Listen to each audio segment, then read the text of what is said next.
Breaking free from perfectionism. Many people believe, consciously or unconsciously, that perfection is the key to belonging.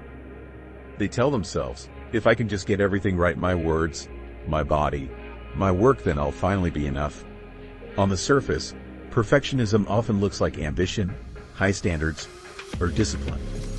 But beneath that polished exterior, it is usually a mask, one worn to hide fear, insecurity, or the feeling of not being enough. Why perfectionism feels safe? Perfectionism can feel like control in a world that often feels unpredictable. For example, a student may rewrite the same essay 5 times, terrified of making a single mistake.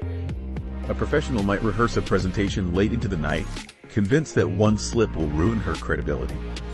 Even in casual settings, someone might dress and act flawlessly to cover up feelings of inadequacy.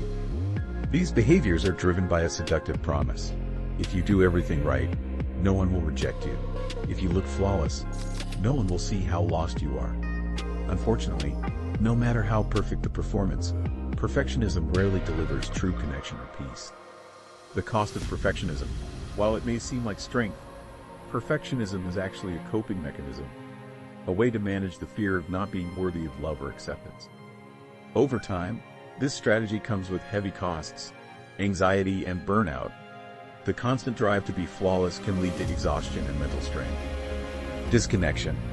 Because perfection requires wearing a mask, it prevents authentic connection with others.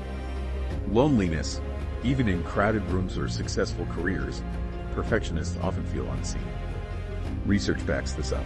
Studies show that perfectionism is linked to increased stress, depression, and even physical health problems like insomnia and weakened immune response. How perfectionism develops. Perfectionism often begins early in life. A child who feels too much in some settings and not enough in others may learn to shape-shift. They might excel academically to win approval, shrink themselves to avoid conflict, or overachieve to stand out. While these strategies can bring short-term success, they are unsustainable and emotionally draining. The path toward freedom. The alternative to perfectionism is not carelessness. It's authenticity and self-acceptance. Here are some ways to begin breaking free. 1. Notice the mask. Start by observing when you're performing instead of being genuine. For example, do you hide your struggles while presenting only achievements? Awareness is the first step toward change. 2. Reframe mistakes. Instead of seeing mistakes as proof of failure, view them as opportunities for growth.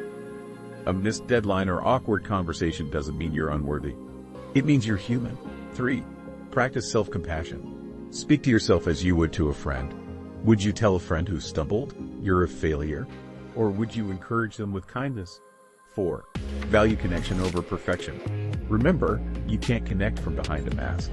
Genuine relationships are built on honesty, vulnerability, and imperfection. Sharing struggles often creates deeper bonds than sharing polished successes. 5. Set healthier standards. Replace "I must be perfect" with "I will do my best, and my best is enough." Progress, not perfection, is what sustains growth. Key takeaway: perfectionism is not strength. It's a survival strategy that eventually becomes a cage. True peace and belonging come not from flawless performance, but from authenticity. When people embrace their imperfections, they open the door to self-acceptance, healthier relationships, and a life that feels more genuine and free.